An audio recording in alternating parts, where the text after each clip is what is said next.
Hi, everyone. Welcome back to Podium with myself, Rich Newman, Hannah England, and usually Katie Smith, but she's on her trip in the USA at the moment. Well done for not saying holiday. She's on her work trip. If you follow her on social media, she keeps saying this is a work trip, not a holiday. I was going to say her work trip, but it's not true, is it? It's fake news. It's half true. She looks like she's having a fantastic time in California. And we're not jealous at all. It's fine. How was your weekend, Hannah? Because this has been quite a special. You got off to a pretty special start. It really just a certain result was well celebrated. Issy Boffey around 1:57:43. 43. I put it wrong on my sheet. It was just epic on Friday night. My parents were up babysitting so that I could work on Saturday. And they went to bed. They knew it was happening at 9:00, so they went off to bed. And Luke and I, we couldn't get it to stream on the TV. We were watching it on his phone. And I wish we'd set up a candid camera because it was just the race. The time is excellent, but the race was excellent. And she got beaten by Rasheen Willis in Boston last week. And she left it way too late. She was too far behind. And Issy, she just executed a brilliant race.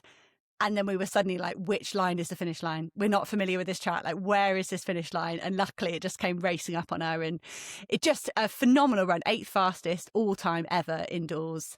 I think only her and Keely have gone that quick in the last 20 years. It obviously means a lot to us, like the work that her and Luke have put in. He's coached her since she came here as a student. And you just feel like she's been due a 1:58 for 3 years. And she's just gone, a big, I'm just going to skip the 1:58s. That should have happened already and just gone straight to the 1:57s. And I think I love the reaction that's done the rounds on social media. Pretty cool. And I think it's the first time Luke's ever spontaneously picked me up. We jumped off the sofa and then, one of those things, people have it when they're watching football and moments like that. We just had our own little one in our living room. My parents got back out of bed because they're like, what is going on?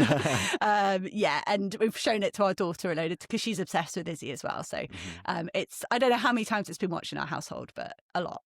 Yeah, it's a really, really special time that. And you're right, the reaction that she got on social media from sort of the great and the good of British athletics, you're seeing all these comments pop up. It's like a movie, you see them when all these comments flash up on the screen, ping, and everyone you could name that's a big name in British athletics and world athletics generally is coming to celebrate and to congratulate her. And I guess that just shows how popular a character that she is as well, and how much everyone knows how much it's been due for a while. And I think there's been a whole load of athletes. You see people, everyone knows each other on the circuit and when someone just isn't catching that break and it happens to you for a few months or a few years as well. So I think there'll be a lot of athletes of Issy's age across all the events that will see that and it will just give them that bit of hope as well. It is worth sticking at it. It is worth just keeping yourself because this sport's really cruel. It can be so cruel. It can just turn on a pin at any second, and Issy knows that as good as anyone. So I don't know, made up. Right. Well, coming up, we're going to do a results roundup from elsewhere as well. And of course, focusing on the Millrose Games. This podcast, as always, brought to you in partnership with Morton. Today represents day one of a 12-week block if you're building towards London Marathon, if that's what you're doing, like myself. How was your day one? Day one was a 10 miles easy after a bad day at the Chichester 10K. So recording, was yesterday day 0 or day -1? Day -1 and then you can just totally discount it. Well, it's day minus, completely write it off and forget it ever happened. Yeah, it didn't happen. Anything before today just doesn't count. So as we said previously, the marathon training packs are available to get from morton.com and you can get 15% off your purchase. Podium 2026 is the code that you need. It's a one-time code. You can use it once, but it's everything you need in there. So sort of this is the moment to pick and get your order in. And it will see you through all the way through training. So morton.com for that Podium 2026. Right. Okay. Let's start with Millrose Games because this is I guess the most prestigious of the indoor annual meets. It's got the glitz and the glamour and the tuxedos. It's just a bit different. It's loud. It draws an incredible crowd. The work that Ray Flynn does to get that crowd, that field assembled is brilliant. Unfortunately, before it all kicked off, we had a few withdrawals, and it was a bit, they're all going, weren't they? We had Dorcas Ewoy went, Grant Fisher was ill, Edison Pierre also pulled out too. Josh Hoey as well. Josh Hoey, that was a couple of days before, wasn't it? But yeah. I mean, it was more like I didn't watch it live. I watched it. I can't make it to 11 o'clock on a Sunday to that time. So I didn't want to struggle on. So I decided to watch that this morning instead. But when I was just flicking through social media and everyone dropping like flies, it felt like, it's like, God, there can't be another one, because it was getting a bit disappointing. But I think if we start with, I mean, the miles are the marquee events, but I felt like because of it's a bit weird this year, wasn't it? The way that the fields were assembled, it meant that the men's 2 mile almost was quite close to eclipsing the Wanamaker mile anyway. There's some special results to talk about throughout. It was on paper. I think it was weakened by that last minute dropout of Fisher, that 2 mile. I think exactly before, that. when the original start lists were out and you had Hoey in the 1 mile and that full list on the 2 mile, you thought you can totally justify the 2 races here. I'm very excited about both. Yeah. But then with those couple of dropouts, I was just willing them just to combine the 2 races and just chuck everyone in the mile, because it was a bit of a shame. We talked about it last week, sort of why people do indoors and different training stimulus and all this, that, and the other. So I think everyone ran the distance that was appropriate for them this weekend. But it felt a bit like, and then particularly the 2 mile not going super quick as well. Again, I would have been okay if the 2 mile had been closer to 8 minutes, but I'm being greedy. Well, let's start with the 2 miles, because we talked about the withdrawals, and it's probably the one that changed the outcome of the race the most in terms of how it was raced. We'll get to the 2 mile, the 1 mile races in a moment, rather than the 2 miles. But okay, so Grant Fisher pulls out, and that means that immediately the pace goes. Your second pacemaker's gone. Yeah, well, yeah, exactly. Yeah. So I mean, we saw what happened last year. And that was a 3,000 meters, wasn't it? Instead, and last week in Boston, like Fisher was the one that kept that pace going. But I mean, the memories of last year's Millrose with Hocker against Fisher was just when one went and then the other one went. You felt like no one could give any more, and they did, and that's what it was all built towards, wasn't it? Can we get that again? But obviously, Fisher's not there. Josh Kerr is making his comeback. Which I just want to mention Josh Kerr just very quickly. It's only 4 months ago. Just over 4 months ago that he limped off that track in Tokyo. And the fact that he's come back even this quickly, given the sort of severity of what it looked like injury-wise, he was on crutches. I mean, he for ran a a good 600 meters on it. I mean, but whether this injury was that severe to continue running on it like that, trying to run fast as well. It looked bad, but I mean, afterwards, in the aftermath, in the fact he was, on crutches and everything else, and we saw his the diaries he was putting together, the videos he was putting together. But he had a very good run here. I don't think I expected that from him. I don't think it wasn't fair to expect anything of him really from an external point of view, because of the fact that he'd just come back from injury. It wasn't that long ago. So he finishes second in this race to Cole Hocker. And as you say, Hannah, the time wasn't that fast. 8:07:31. We are talking closer something to 8 if Fisher's in this race. But top 3, Hocker, Kerr and Parker Wolf, who was a surprise finisher in the top 3. I think Beamish was finishing very, very quickly, but it was just a little bit, not quite, maybe needed a little bit more track to get into that top 3, but he was very close to it. Kai Robinson only just missing out on the top 3. Where am I going with this? The point I was going to make is more the fact that everyone woke up in the morning thinking it was going to be one race, and they've had to completely adjust their game plan within, well, it was basically an hour, 2 hours that Grant Fisher pulled out. Yeah. And that's quite impressive, isn't it? To be able to change tactically the way you're going to run that, because you're expecting one thing and it's turned out to be something completely different. And you train for that for weeks. That's a really good point, because I think if you get some people that front run because they don't trust their kick. I think Fisher front runs because he trusts his endurance, and so you have to go with him. You can't let him just run away. It's not like it's kind of a one pace. It's not whether it be a 10K unlikely guy, to burn out, isn't he? Exactly. So they all would have gone. The game is hang on to Fisher for as long as possible. I saw Hocker in his race afterwards. He said, "Win the first 14 laps with your mind." And that that means sort of, I imagine, to me that means stay calm, stay attached. Yeah. But you're right, that would have totally changed.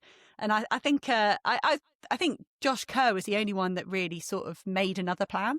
that had, you could see he'd quite clearly gone, that's changed. I'm gonna go for a push from, what was it, 500 out, 400 out or so. Yeah. And I think, like you say, I like, it was awesome to see him having a go off that injury. I thought Parker Wolf was going to mess up Hocker.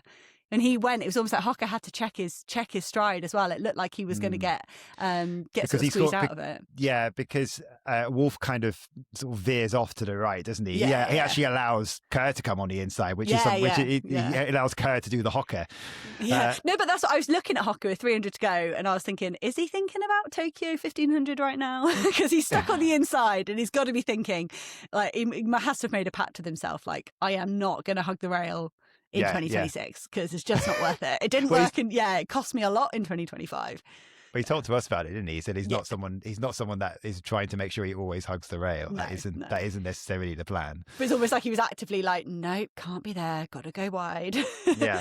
And I was impressed by Parker Wolf. He was very erratic in the first 400, and I made a joke to Luke. I said, well, that's his race done.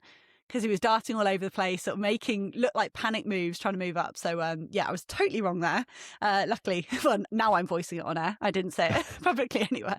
But, and a note on, did you see Jake's Instagram? He said he sprained his ankle 600 metres to go. So Jake ended up last. Yeah, did he get a little knock?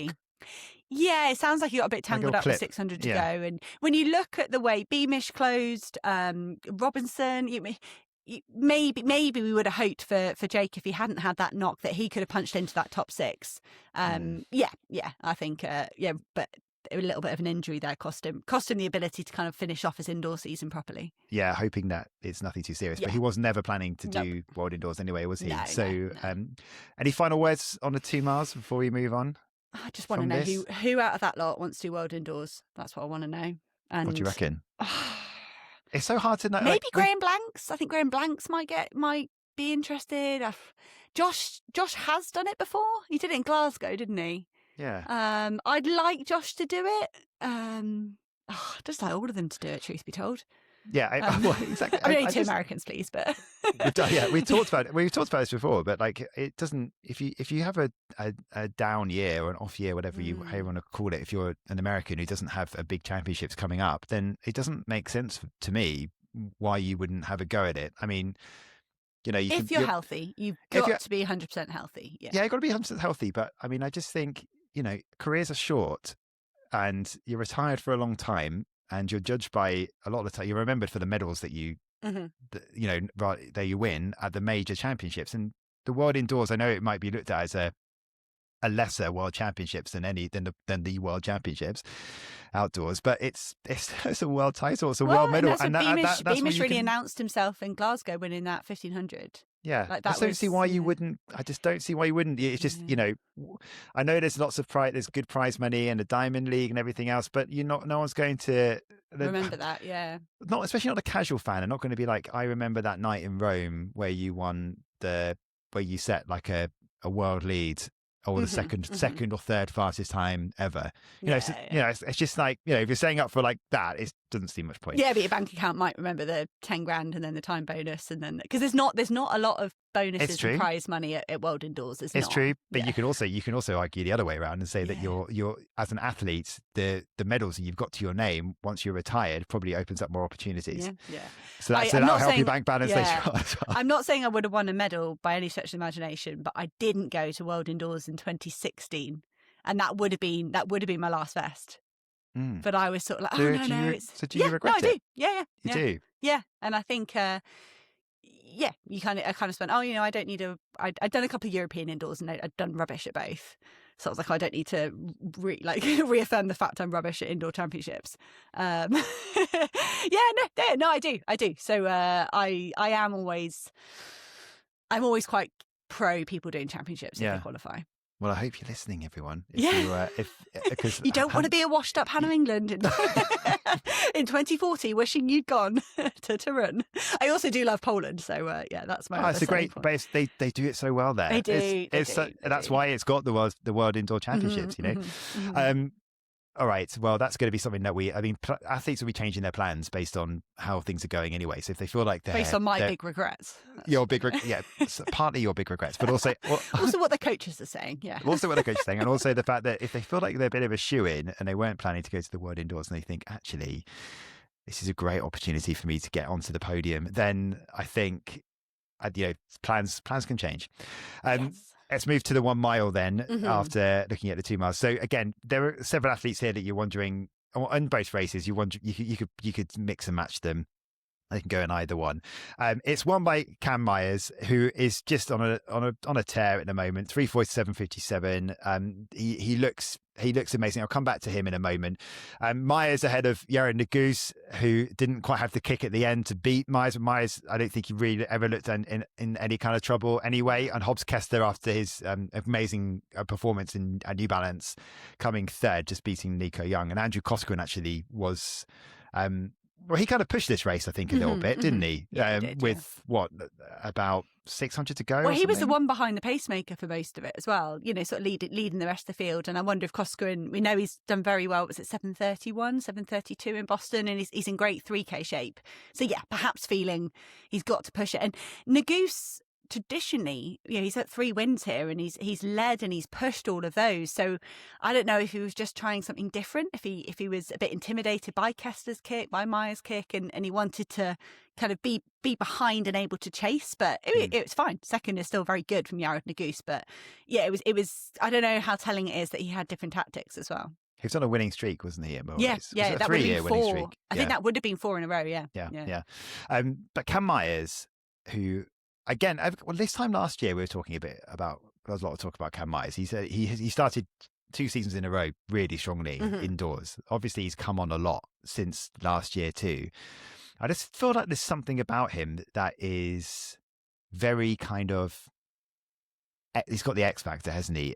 I feel like he's the next Jakob Ingebrigtsen, for example. Not that we need a next one. Hopefully, the one that we've got already is coming back. is going back and get it. But there's just something about him that I can't quite put my finger on. As in, beyond the talent, it's the way he carries himself. It's kind of like it's not too showy, but it's very confident. It's very. He sort of holds. He's always got it's almost like chest out kind of.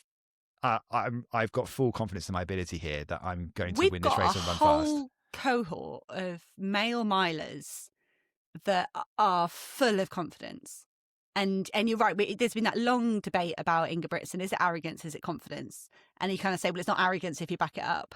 It's just confidence. And, there's a whole load of them that, they do walk around a track like, I belong. Nothing I'm going to do is going to surprise me. We're shocked by what Niels Laros in Prefontaine. Maybe he did look a bit shocked when he did that win. But these guys are rewriting the record books for age groups. We've got Sam Ruth as well running on Saturday. Yeah, that was ridiculous, a 16-year-old. We'll talk about him properly. But you've got a whole cohort of people that are expecting to deliver. And I don't know, in previous generations, we've had people saying, oh, you're only 19. We talked about it last week as well. You're only 19. Don't worry. Let's go slowly, softly. And now it's just like, nope, let's get on with it. And you could go down that whole list of men in that 1 mile, or go to look at last week in the 2K in Boston as well. There's a lot of confidence. And so you're not wondering whether someone's going to deliver. You're wondering who's going to get their tactics absolutely perfect. And I love it. I just think it's so infectious to watch. Yeah. There's no hesitation. Myers should have gone up on the shoulder of Coscoran and hesitated ever so slightly or waited, but there was no hesitation at all. He just put his foot down and went. But I'm also thinking bigger picture past people who are watching track and field. I just think there's the possibility that Cam Myers, there's just something about him that makes me think he can transcend athletics. He can go beyond that. He can be like, that's what Jakob Ingebrigtsen has done. Like, a lot of people have heard of Jakob Ingebrigtsen, like outside people that aren't athletics fans, are only casual. They would have heard of him. They know he's very, very good. And I think there's something about Cam Myers, just the way he conducts himself, that feels like he could be one of those. And do you know think what? the Tash helps that or hinders that for his brand? Probably. I don't know. We talked about this already, but it sort of blends into how every other Australian sports person looks at the moment. But what could really help that is this kind of Oceania rivalry with Sam Ruth potentially coming up in the next few years. Because if you add that into the narrative, then that makes great stars of them in their home countries, because suddenly there's something to pin a rivalry on, and that's what we love about the 1500 meters at the moment. You know, we've been talking about it for the last few years. It's, you know, any beef between Kerr and Ingebrigtsen, for example, and then throwing in the likes of Hocker and the Goose, and now you've got these other guys like Laros and Myers and Ruth coming through too. I just think there's kind of like, you know, you don't have to all be at each other's throats and off the track in terms of what they're saying, but it's just the rivalries generally are what builds great sport. And if that's what we've got coming up, and because you always think, and I'm sort of going to fill in for Katie here on tennis, on a tennis reference, because it's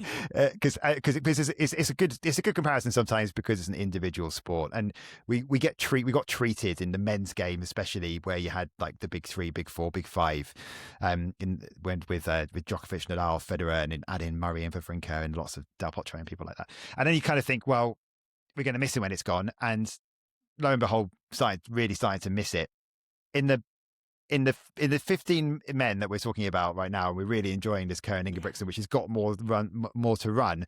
The fact that there seems to be this never-ending production line where there's no concern at all that it's ever going to let up. And then Isa Nada wins the world champs, and everyone's like, who? Well, that's it. And I was thinking, there was a discussion recently that I heard about saying that actually the 1500 meters, the men's 1500 meters at the World Championships, disappointed because it failed to deliver the final that we had maybe anticipated. Now, that's kind of true in that we didn't get the lineup of all the star names. I mean, some of them didn't even qualify for Tokyo.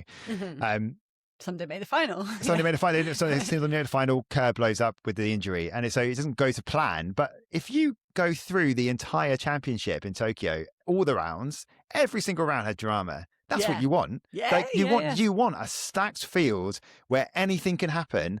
You know, you can't celebrate, you know, a minnow beating Brazil in the World Cup in the group stage and then say that was such an amazing event, and you not sort of apply it to a different sport in the same way. You know, big shocks happened. Well, then we've got an opportunity to find new names. And I think I actually think the whole thing was brilliant because of that. They had drama throughout. So anyway, off of this, but Canmire is a name we didn't even need, but we were loving that we've got it. No, and I think I almost wish if it was a World Champs year, you know, when we're talking like this, I kind of say, right then, write down your 12 that are going to make that final.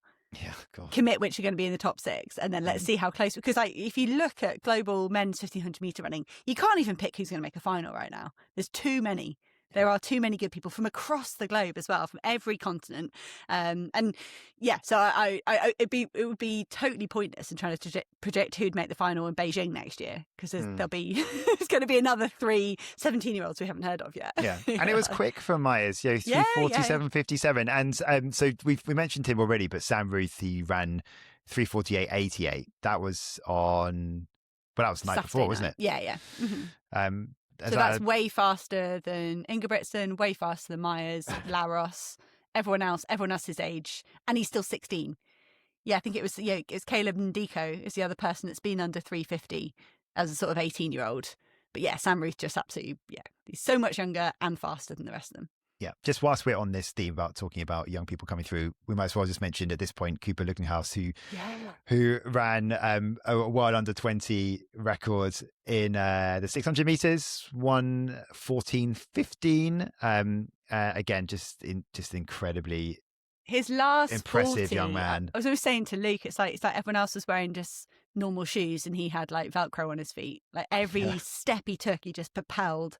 He looked like he was running downhill. It was on a travelator, whatever it was. That lane 2 was different. He looked like he could have gone much faster. I like the fact he just focused on winning the race and didn't go and try and get a pacemaker out there for an American record or this, that, and the other. Yeah. Well, world record that would be. But I like the style of the race. He looked great. Yeah, and again, just a very level-headed young man. He's someone that's only turned 17 just before Christmas. Yeah, it's pretty special, isn't it? You didn't want to meet me at 17. I was a mess. Can't remember around the track. Nothing like these guys. Nothing like these guys. So over to the women's Wanna Make a Mile, won by Nikki Hiltz, 4:19.64 ahead of Jess Hull, who looked a bit better this week compared to last week, I thought. And Claudia Kazmierska. Is that good pronunciation? Yeah, that's good. With a national record for Poland in 4:21.36. 2 in a week. She hit one in Boston as well. Did she really? Yeah, in the 15, yeah. A couple of disappointing performances here in terms of was expecting a little bit more, but I think maybe expecting a little bit more from Sinclair Johnson in this, maybe, and Heather McLean. She actually had a good race, I think, in Millrose last year, didn't she? I think she was. Yeah, I want to say just off the top of my head, but I haven't done any prep to actually back that up. Yeah. No, I think it was an opener for McLean, and that's it. Openers can go either way. Hiltz was opening as well, I think, and that's what never really. It's a bit of. She won the 15. She won the mile last year. Hiltz was opening. Heather did. Yeah. No, and I think this is the problem with the season opener. You are a little bit blind until you get to that last 400. No, she didn't. She won it. She was leading at 1,500 meters. Georgia Hunter-Bell obviously won it. Oh, yes, but she had a very good race. I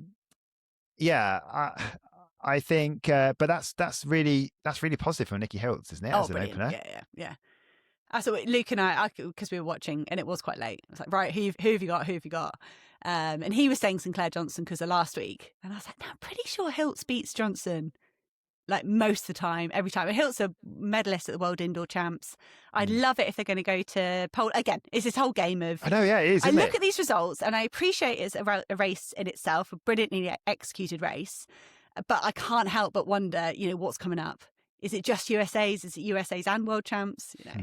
That's like that line opportunity to get another medal. Yeah. Go on, say it. No, I was going to make a really bad film reference. You're going to have to do it now. Well, no, because it's about the guy that's having an affair in Love Actually. And I was like, that's not how I feel about this. And he's like, she's doing Emma Thompson. Is it like, is it just a necklace? Is it? No, we're not. Let's move on.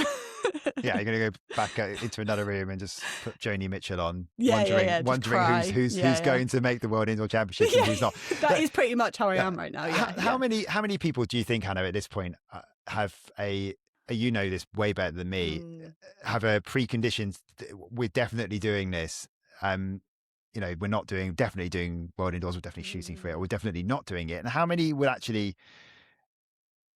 what sort of percentage would go into this stage of the season and these kind of events with I'll make a decision after I've done this to see what sort of shape I'm in? Would anyone do that? Because it feels predetermined, and then your mind get changed rather than a 50-50.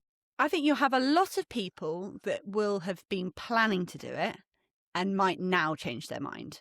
I think you'll have a lot more withdrawals from that hypothetical road to Turin. You'll have a lot of those in this 2 or 3 weeks that would have spent much of the autumn thinking, going to try and make World Indoors.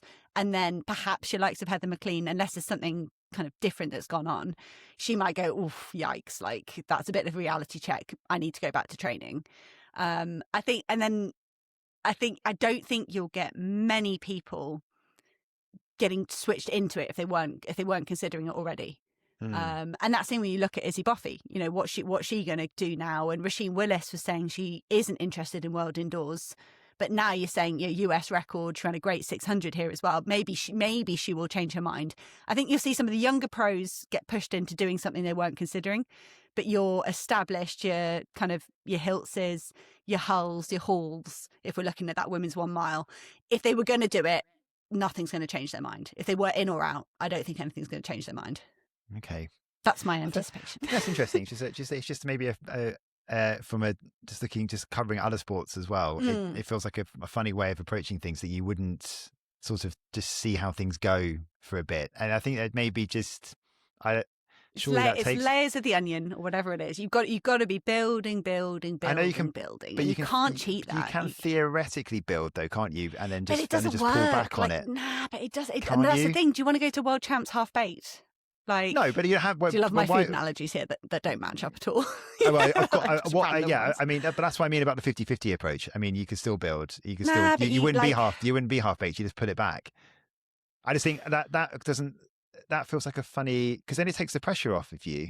Like you're still putting in the same amount of training. It's like a hollow base. Like at this point, if I don't know who to pick on, like maybe let's go on a Hiltz. Like, yeah, they see this result here and they go, right, I just beaten Jessica Hull. I am going to go to World Indoors. If the foundations haven't been built correctly through the last 3 months, it's going to fall down by the time you get to Turin. You have to have done, if you're focusing on Turin, you have to have done a whole lot of base that you're now still keeping.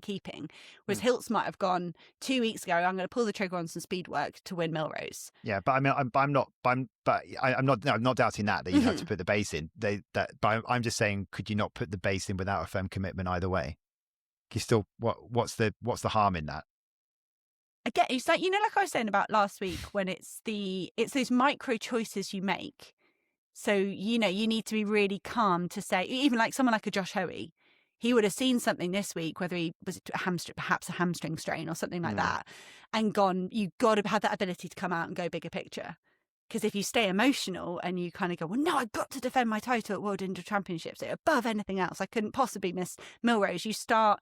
If you let the emotions come into that decision making, that's when it all goes up in flames. You've got to be very clinical. So you can't to start each training week without a clear, logical plan and to be emotional. Oh, wait and see. If you sing, I'm going to wait and see how I do on Saturday. It puts all kinds of pressure and chaos on that Saturday instead of knowing what that Saturday's for. Does that make sense? Yeah, it does. But yeah. Because you can't live like that. I just quite like that sort of no pressure approach as well, where you've got sort of things that you can keep on ticking off. Anyway, we can go around in circles. I know we're getting on a rant. We'll get one of the professionals to tell us. Women's 3,000 meters. Hannah Nuttall with a brilliant PB here, second place behind Doris Lemengole from Kenya, who's she's a college athlete, isn't she, in the US, I think? She was the one. She won NCAs in sub-9 and then got a silver at the World Champs. Lemengole. I think she's still got eligibility this summer though to do the NCA system. Yeah. So won the cross country as well. Yeah. Yes. So Lemengole wins in 8:31:39. Collegiate record. Yes, and she was being pushed quite hard by Nuttall, and I think that was really. I think it's great to see that. I actually saw, because obviously you've got the kits where everyone's wearing different. Like they're wearing the same kit, and I can't remember who it was that was nearer the front who was wearing the same kit. And I was like, and I sort of took my eyes off of the race for a few moments, and then saw suddenly that it was Nuttall out like nearer the front, and I was like, that is her. Like that's not the other. That's not her. I can't remember who it was. The pacemaker was New Balance. Yeah, maybe. That's probably what you're thinking. You'd probably like tuned out. No, I don't know who it was. I'm not sure it was. I'm not sure. Maybe it was, but I just think I think it's more thinking, I was surprised to see Nuttall so far up there, but it was a nice surprise, especially. I think it suited her well because it wasn't lightning quick through 2K, and I think that sort of race suits. I mean, Nuttall, I think she done like a 4:05, 4:04, 1500. So I think she suits that wind up. I thought she might win. I thought she was going to get it. Yeah, probably 300 out. I thought this has got Hannah written all over it, but good for her to get the qualifying mark for World Indoors because she just missed it last week. So yeah. So Jane Hendegren as well came third. Another who's talked about loads in the US as a college phenom. That's what they say. That's what they call it, isn't it? Yeah, is that right? Yeah. You felt it looked so natural. It was so natural. It really was. Yeah. It really suits the British accent. Phenomenon. It really suits the British accent. I mean, we saw a little bit of a sort of kamikaze move from Tanaka as well, which I loved it. Absolutely loved. That's what I meant, because it was a bit. I think Tanaka was going for that 8:36 world qualifying mark. And it came to 2K, and I think she did. She was like, "Oh yikes, I'm not going to get it," and she didn't. Unfortunately, she did slow down a bit. So, but we love it. We love it. All there for a Tanaka move. Absolutely love it. Yeah. Okay. Moving on, we're not going to again, like we say often on this podcast, not going to go through every single event and every single result. Yeah, we do end up doing it. We just love it. Should we drop down some of the sprints? Via Sige Daguma in the 1K. Of course, which is good. It was slow. It wasn't brilliant super quick. Indoors generally. Yeah. I was upset for Gemma Riki. I was hoping she'd have a better season opener. Riki, but she flew straight, I think, judging by social media, she flew straight from South Africa to New York. That's a massive temperature change, and two, a big old load of travel. So I thought, Gemma looked probably pretty good for 600, 700. So watch this space. We'll see what she does next. Yeah. So that was Daguma winning in 2:35.50 ahead of Addie Wiley. Down to the 60 meters, Dina Asher-Smith she's continued her winning streak, her unbeaten starts to the season, 3 wins from 3. Similar kind of time to last week, 7:10. Since 7:08 last week in New Balance. Is she doing well indoors? I hope so. I don't think she's ever. Oh, she has done it. She did it once back in 2016. That's what I was just having a look at. I don't know. Again, it's a long old time to spend doing 60 meters, isn't it? If she's already started 3 weeks ago. Do you think that suggests maybe not? We'll know what we've got 2 weeks to the British champs. She might not want to come back over and disrupt her training. She might want to stay there and keep training. Yeah. Or she might go, I want to get back on a global podium. It's been a while. Individual. Yeah. So, here she beat Joshua Sears, which is sort of a step up kind of a little bit in terms of opposition that she had. So she got the job done there, which was good from her. She was great under what I didn't like on the coverage is we were quite far out on the 60s. And I just don't like the fact that the camera goes that way as well. I know, it's very mind-boggling. Who does like that? Well, it's hard to commentate on that, isn't it? Yeah, hats off to the guys, because when you're like, but lane one's furthest away, and but I think it was from the viewpoint we had, the maintaining the pace and the cadence under pressure, and that's what I think we learned from Dina being up against Joshua Sears was can you maintain that when you got someone right there, because she's had perhaps an easier race in the 2 before that. So loved it, liked it. There's a lot of fast European women at the moment though, so Dina Asher-Smith, when she looks towards that summer as well, she's got to kind of keep her head in the game. Yeah, and I think compared to this time last year, we're not quite seeing the same level of opposition, I think it's fair to say, in terms of the women who are competing at this level at the moment. I think it was a bit more stacked at this stage last year. But then I don't know, Europeans was a bit earlier, so everyone might have been getting ready for that, like you're saying, Abdossos and Ava Svobodas. No, I'm talking more about from the American point of view. I think we're not seeing, and the Americans and the Jamaicans are not seeing as many of the big hitters as maybe we saw this time last year. So it's not discrediting the performance, but she's beating who she needs to beat as well, which is the important thing. In the 60 metres hurdles, victory for Danielle Williams ahead of Devin Charlton. Again. And in the men's side, win for Akeem Blake in the 60 metres, 6:55 ahead of Eloy Benitez, who didn't have a really strong season last year indoors. He was the one that looked really good into Nanjing, and then do you remember that final? Ronnie Baker did his hamstring, Benitez did it. Yeah, they both. Everyone, they were injured. Were there even 6 finishes? There might only have been 5. It was, it was like. I always say it's like Hunger Games.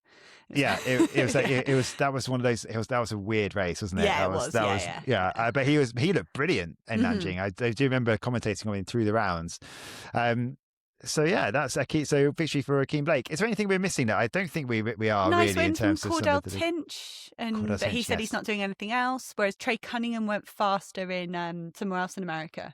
So I think for sprinting, I'm not sure Millrose and that the middle of the track is really, really rapid, not like the outside. So I think some of the pros went elsewhere to try and run a little bit faster.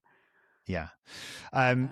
Cool. Okay, let's move on to a few other results that we should mention too from around. Do sort of like around the grounds in Europe, and I guess probably top of that, we've already mentioned Issy Boffey. We don't need to do it again. Sure. I mean, might need to. World lead. Issy Boffey. But in the same event, Audrey Vero. So 1:57.49. Where was that she ran? Was it in? It's in the outskirts France? Of Paris, I think. It's at the Jesse Owens Stadium. I've raced there. Okay. Valda. I can't remember quite the French name, but it's good. It's good meat. Yeah. Yeah. So I mean, she's someone who just came on so much in 2025. But do you remember she fell at European indoors? She was a favourite for European indoors and fell. And then, I don't know, she ran much more aggressively in Nanjing, but then ended up off the podium. I think she then faded a bit to fourth. So I think Vero might have a bit of unfinished business in terms of indoors. And the European champs, she's not got to worry about selection really for European champs. So I think we could see Audrey Vero go and try and get a first global medal in Turin. I think that'd be quite logical for me. Yeah, she finished last in the final in the end in Apeldoorn. Other results? Anything else? I'm going to jump in with a bit of Jake Minchell beating Alexander Doom in Scotland. Alexander Doom won the world champs there indoors in 2024 over Karsten Voorholm. So I reckon the Belgian would have wanted a bit of a kind of reunion, bit of a reliving your past glory up at the Emirates, and he didn't manage it. Jake Minchell, he's a hurdler. Jake Minchell, English schools champion over 800, and now he's turned into a 4 hurdler. Nearly beat his outdoor PB and took the win there. So kind of young British name to watch. It'd be interesting to see how he goes at the trials now, Jake Minchell. But yeah, he's had a load of injuries, so it's lovely to see him run well. Yeah, a good mention. University of Birmingham student, just saying. I'm not on commission for Birmingham mentions. I'm not. Sure? Should be. Okay. So just some other news just to bring you as well. We're going to do a little preview of some events that are coming up, just a little sort of flyby anyway, in terms of what you can watch elsewhere to get you through the week. But there was interesting news on some gambling bans that have been announced. So Henrik Janssen, Stephen Richter and Aurore Fleury all been given suspensions. Fleury, the most serious one, 6 months and a €3,000 fine. Richter, Janssen, 3 months, but I think they're all backdated from when they committed the offence.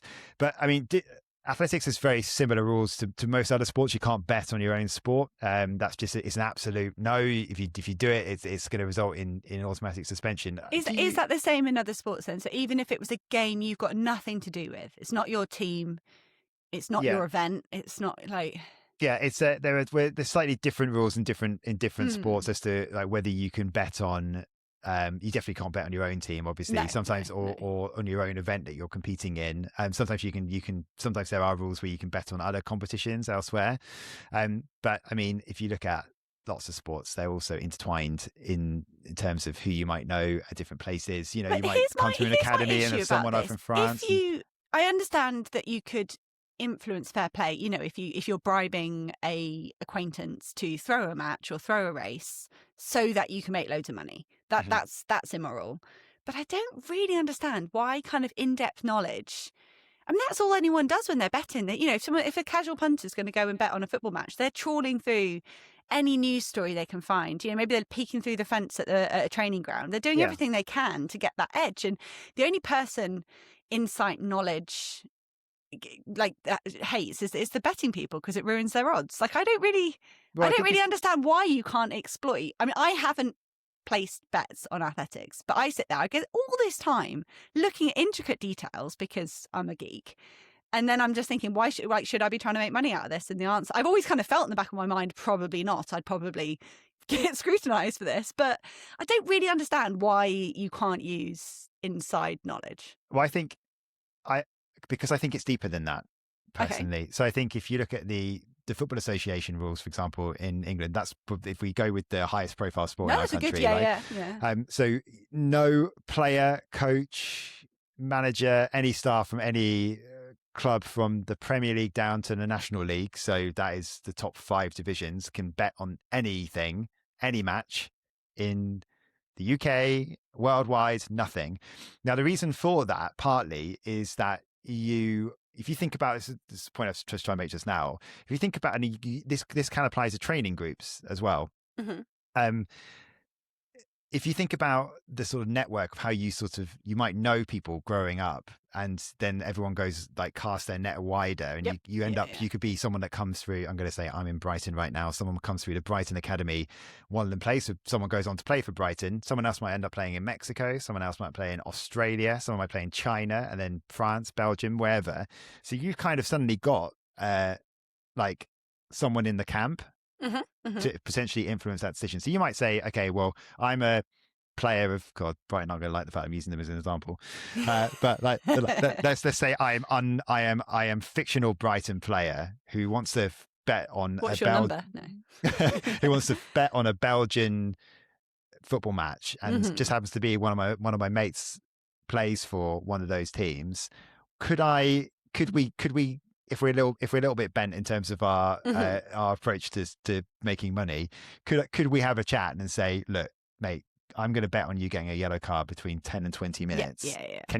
Do you think you could do it? So it's that easy. Yeah, that shouldn't be. And I understand. So it's quite very easy. hard to police. It's very hard to know that network of relationships. So it's impossible. It's much easier to say you can't do it. So you could do the same. It's exactly the same in any other sport. I mean, you could do exactly the same thing. You could come through a training group, a fictional training group that trains in the US. And you spend a year at Florida State and suddenly get to know everyone in Florida. Let's say you're someone in Flagstaff or somewhere, like some sort of training hub, like, and you happen to be a Brit training there with a Spanish athlete, and then 2 years later you'll go your separate ways, you're training with a different training group, and you can still say, both of you are struggling, you sense an opportunity, and you say the same thing, like, could you throw it like between, I don't know, could you with so Audrey Fleury betting money on her training partner, whose face I can see all over my inside of my eyelids, what's her name, the steeplechaser, that she bet the money on, Alice Fino, there you go. Yeah. So Audrey, so you're saying, so Audrey Fleury put 2k on her training partner winning, Alice Fino winning Europeans, she did. Audrey Fleury took home 5k. That's a different situation to what I was saying. You've got, but you've got, and this is a scenario that has produced a 6-month ban, but is the kind of morals... That's inside of Norwich, isn't it? Yeah, but are these morals behind the from the AIU saying that you've got no way of proving that Fleury isn't actually paying off second, third and fourth place to allow Fino to win? Because there's nothing immoral about backing your mate. That's like buying tickets and buying. It's like I had friends that flew to the Olympics to watch someone that qualified at the last minute because they wanted to support them. Like, I don't really see how you should punish someone for kind of backing their mate. Well, you're not influencing it. But is it because you can't prove it? It's not fair. Well, partly but that's just screwing over the betting companies. That's just I'm fine with the betting company. Like, yeah, I realize that, but it's like, it's just, I think I get your point, but it's, I think you've got to, it can't be like a partial ban on one thing and not the other. Like, you haven't got the energy to go in and... That is not a situation that we're just saying this completely on record on this podcast. That's not a situation where we're saying that anything's been sorted out to try and manipulate. No. But the point is, it is easy. You know, Hannah, like when it gets like a more desperate situation and you do have those networks and you might have two people, all it needs is a couple of people who just don't quite have the right morals, who are struggling financially, because this is a really tough sport unless you're competing at the top end. You're only competing on the, at best, bronze level events, and you just find a way to make a quick buck. Because what I have noticed, and this really surprised me, again, bringing it back to tennis, just coming off of the commentary recently at the Australian Open, I found it very interesting how you've got a lot of, and this applies to athletics too, and when you sort of go on X and you do a little search, the amount of people who are not interested in the sport at all. They are fully involved in just betting on that sport. It's just finding trends within athletics, within tennis, within points, within horse racing. It's anything that can be measured by statistics. How fast did you start? How far can you throw in round 3 compared to round 6? Or all those things. Like in tennis, what's your first serve percentage? Well, I'm going to bet on it's always going to be around 80 to 90%, which is very high. But I'm going to bet on it dropping today to 60 because I don't like the return game of the, I don't like the conditions aren't good. So it's all those kind of things. So people are not interested in the sport at all, but they're trying to find ways to manipulate.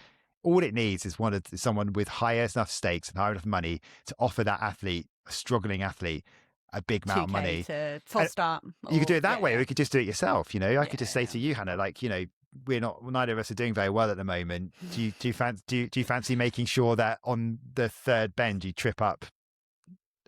I don't know, Alice Fino. Yeah. And anyway, there's just ways. So it has to be a blanket ban because you can't see inside people's heads. For the integrity of the sport, blanket ban. Okay, all right.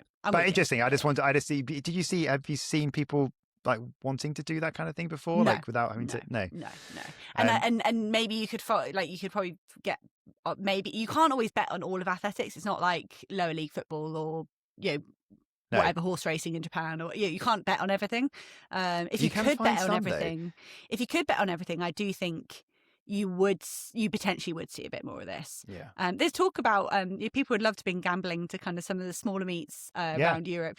Beer and gambling. That's what's holding us back from darts and what we see in some of these other sports, inverted commas, that that get super big. Like if you could be stood at a BMC at the side and get a quick flutter like you can at the horses, then it would create a different atmosphere. Well, I mean, the Grand Slam track announced a official betting partner when they launched. It was called Stats Perform, so it's their official data and betting partner, and that allows you more statistical knowledge to be able to put the bets on. Every time I've looked at odds on. Again, I don't really understand them because, I don't know, they confuse me.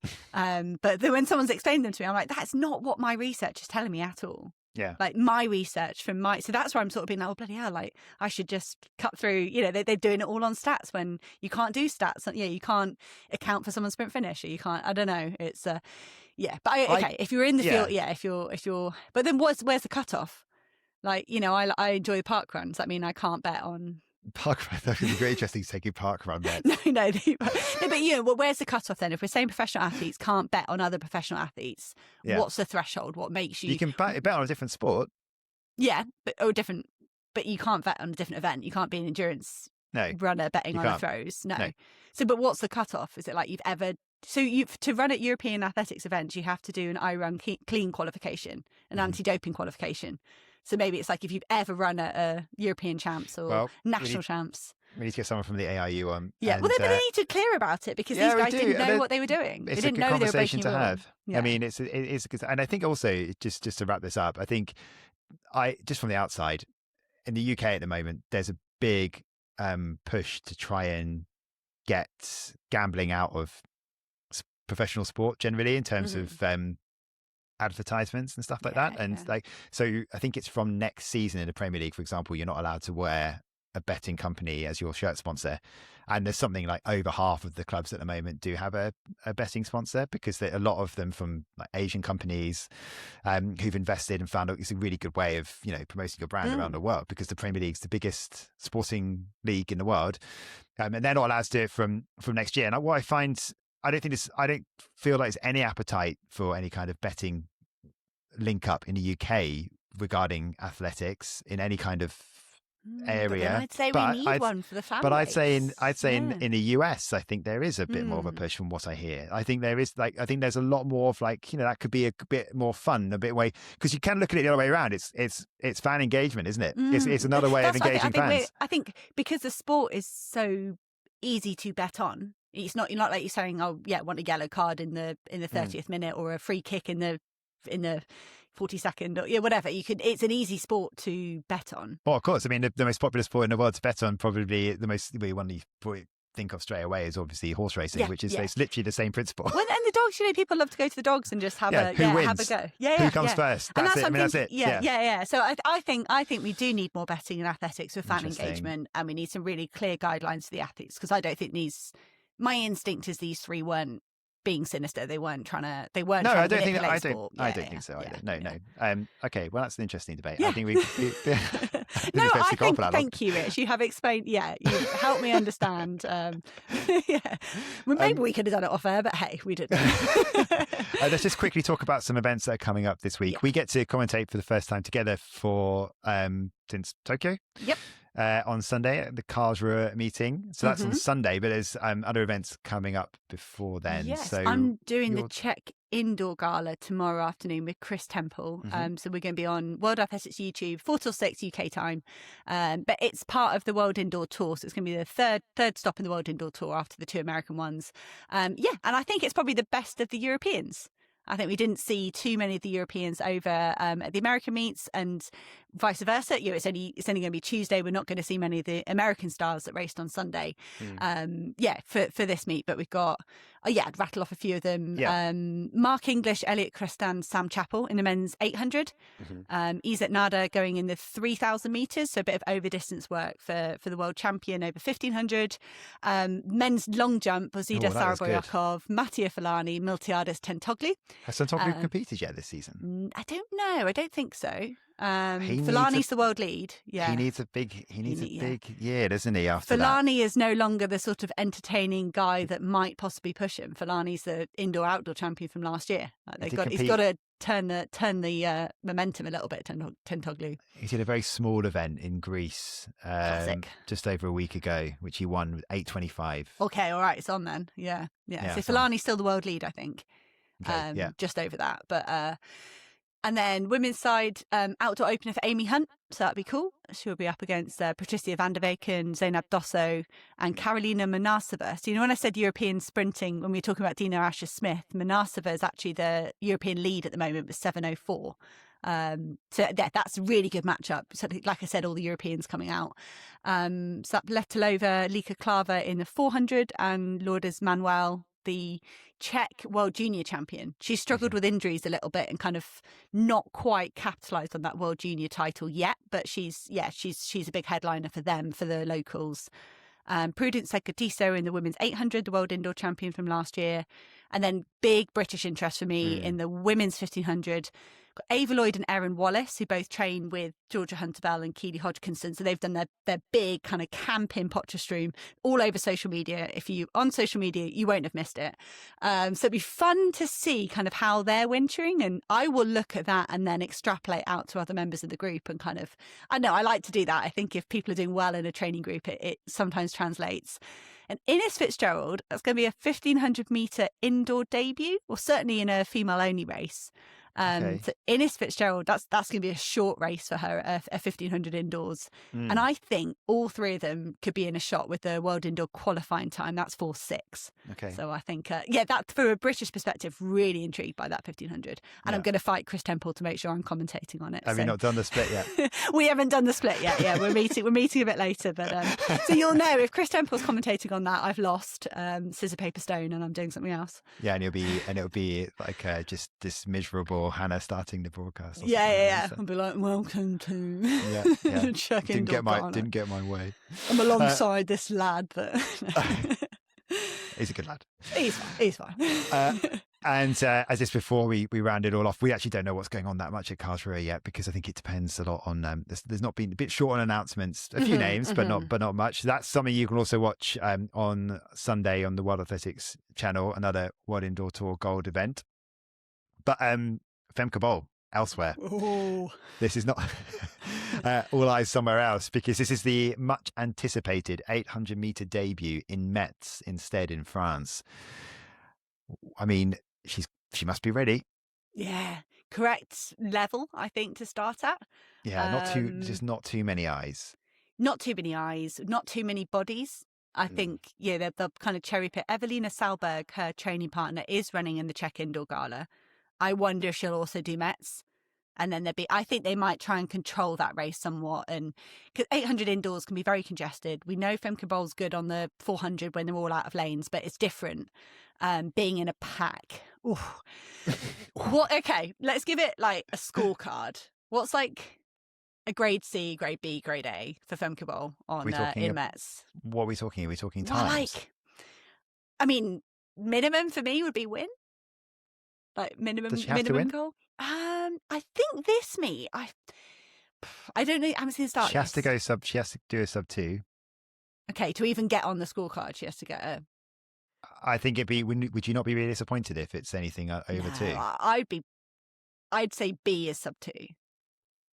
Would you? Yeah, just because it's just like. I think that's first requirement for Bol is to make a statement is to go sub 2.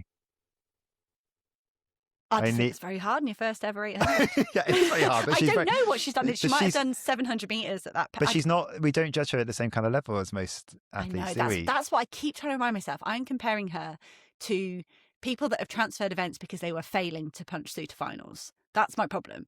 Yeah. I'm sitting with a whole cohort of people that weren't making major finals, so changed events. I mean, so she's different. Yeah, she's different. The numbers before she made this announcement would have shown that she's capable of doing something very special. You have to be running, you know, what you have to be to win. You're going to have to run sub 157, 156. But I think this race, I would not, you know, if you're just looking at Metz on Sunday in France, I think it would probably be won in something between 1:59.8 and 2:05.